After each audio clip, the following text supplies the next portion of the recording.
Hello mga kagala, welcome back sa aking channel. For today's episode, samahan niyo ko na mag-apply ng Korean visa. Ang date today ay May 5, 2025 at medyo kinakabahan ako mga kagala kasi ang travel natin ay June 5, 2025. So meron na lang tayong 1 month. So dapat mga kagala, huwag niyo gagayahin itong strategy yung ginagawa ko dahil hindi pa natin sure kung makakakuha nga tayo ng visa. Sa mga nagbabalak na kumuha ng Korean visa, dapat niyo panoorin ang video na to. By the way, kung bago ka pa lang sa aking channel, please do subscribe at huwag kalimutan na mag-follow at mag-like sa aking mga social media accounts.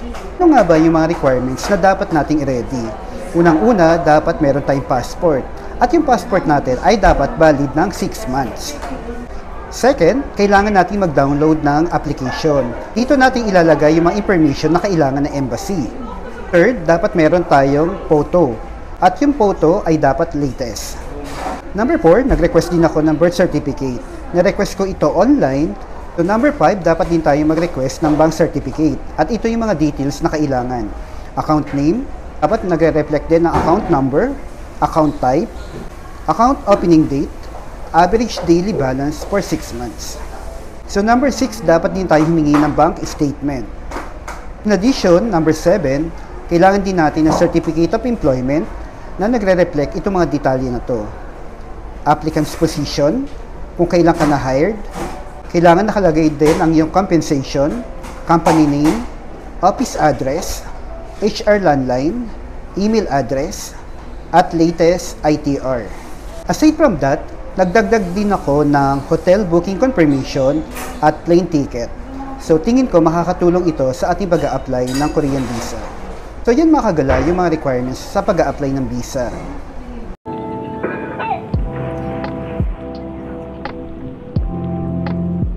Sa mga mag-a-apply ng Korean visa at wala pa kayong picture, meron ditong photo line studio.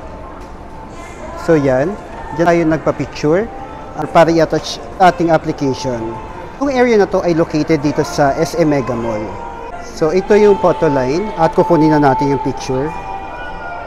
So yung amount nun ay 155 pesos. So yan, kinakat na ni ma'am. So, sobrang bilis lang yung kukuha ng picture. Around 25 minutes, makukuha nyo na. Kagala, andito tayo sa Attic Tours. Dito tayo mag-a-apply ng Korean visa. Ito ay located sa 5th floor, SM Mega Mall. So, ito. So, ito, Korean visa. Then, mag-apply po ako ng Korean visa. Tapos, ito yung form.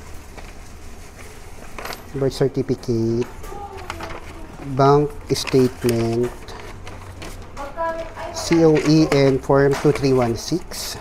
Kinumpleto ko na, sir. And then, plane itinerary, tapos hotel confirmation. Nag-attach din ako ng dati kong visa na in-apply. And then, passport. Kaya lang ang worry ko, sir, ang flight ko, next month na. Kakayanin kaya? Next month, no? May June 5 po ang ko. June 5. As in 1 month mula ngayon. Hindi lang guaranteed, no? Sana ma'am okay lahat yan.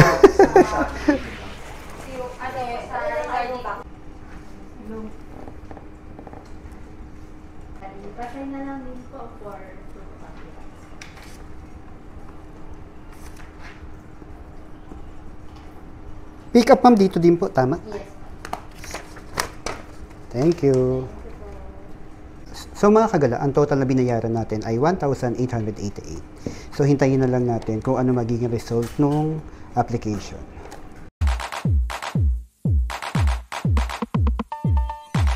So mga kagala, finally nandito na tayo sa Attic at kukunin na natin yung result ng visa. So actually, medyo kinakabahan ako. Hopefully, maging okay yung result at makakuha tayo kahit single entry. Hindi naman tayo naghahangad ng multiple entry. So today ay May 26, 2025 at nag-apply tayo ng visa dito ng May 5, 2025. Sa 21 days din bago lumabas yung result ng visa natin. Excited na ba kayong malaman kung anong result? So bago ko i-reveal sa inyo yung result, dapat dala nyo yung acknowledgement receipt na ibinigay. If ever naman na mawala to, dapat meron kayong dalang valid ID. Pagkapunta natin dito, I-present lang natin yung resibo and then hintayin natin na tawagin tayo. So pagkatawag mga kagala, pipirma tayo and then iaabot na yung passport at i-explain naman. So sa case natin, in-explain na pwedeng ma-download uli yung copy ng visa, which is ito nga, nag-grant tayo kahit paano. I'm very happy mga kagala at nag-grant tayo ng visa. So ganito yung itsura ng visa na ibinigay. Ililikod ko na lang para hindi kita yung detalye. At tayo ay nag-grant ng single entry na valid for 59 days. At dapat makalabas ako ng bansa ng August 21, 2025. So samahan niyo ako mga kagala sa ating panibagong adventure sa South Korea. So hanggang dito na lang mga kagala at maraming salamat. Bye!